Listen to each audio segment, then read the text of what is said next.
Hello, bachcho. Let's read this question. The question says, a GM crop is transgenic. It can be harmful because it may cause allergies and toxicity or incorporation of antibiotic resistance in human beings or disturbance in metabolism due to enzyme for antibiotic resistance or all of the above.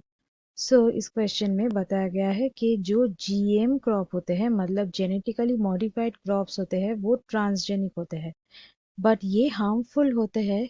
इसका कारण यहाँ पे दिया गया है options में, इनमें से कोई एक सही है। Let's start the discussion. सबसे पहले जान लेते हैं इस क्वेश्चन का की कंसेप्ट क्या होगा।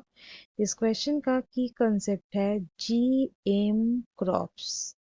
अब ये जीएम क्रॉप्स क्या है? वो है जेनेटिकली मॉडिफाइड।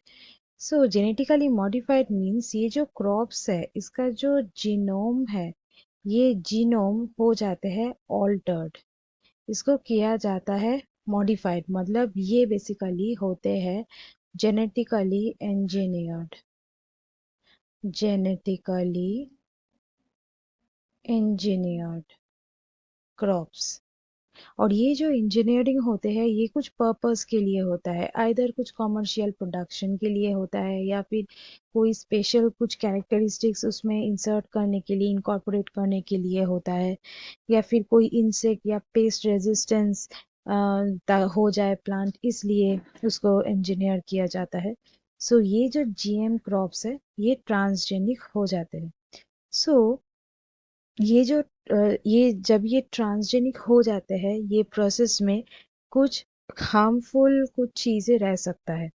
जैसे कि पहली बात अगर हम लोग देखें कि ये जो ट्रांसजीन होते हैं, जो ट्रांसजीन होते हैं जो ट्रांसफर्ड हो रहा है वो कभी कभी कुछ प्लांट्स में वो पोलन के थ्रू ये ट्रांसफर्ड हो सकता है। कहाँ पे? कुछ वाइल्ड रिलेटिव्स में। वाइल्ड रिलेटिव्स में वो ट्रांसफर हो सकता है।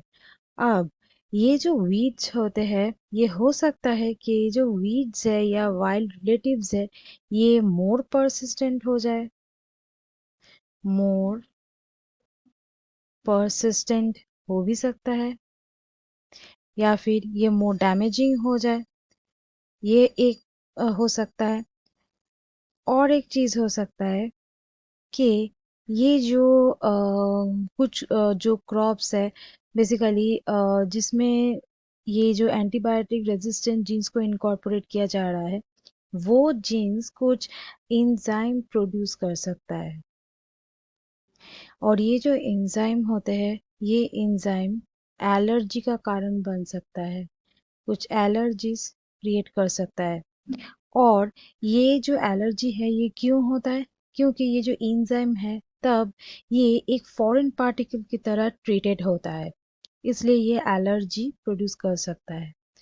और एक रीजन है कि सपोज ये जो ह्यूमन एलिमेंट्री कैनल है ये क्या करता है, ये जो बैक्टीरिया जो प्रेजेंट है ये एंटीबायोटिक रेजिस्टेंट जीन को क्या कर सकता है, ये फूड से ये टेकअप कर सकता है और ये रेजिस्टेंट हो जाते हैं वो पर्टिकुलर एंटीबायोटिक से।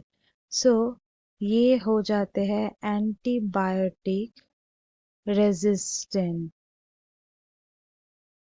सो ये कुछ कारण में क्या हो सकता है कि ये जो जीएम क्रॉप है वो ट्रांसजेनिक हो सकता है, इसलिए यहाँ पे ये तीनों ही सही है, इसलिए ऑल ऑफ द एबव ये ऑप्शन यहाँ पे सही हो गया। Students, hope you understood it well. Best of luck.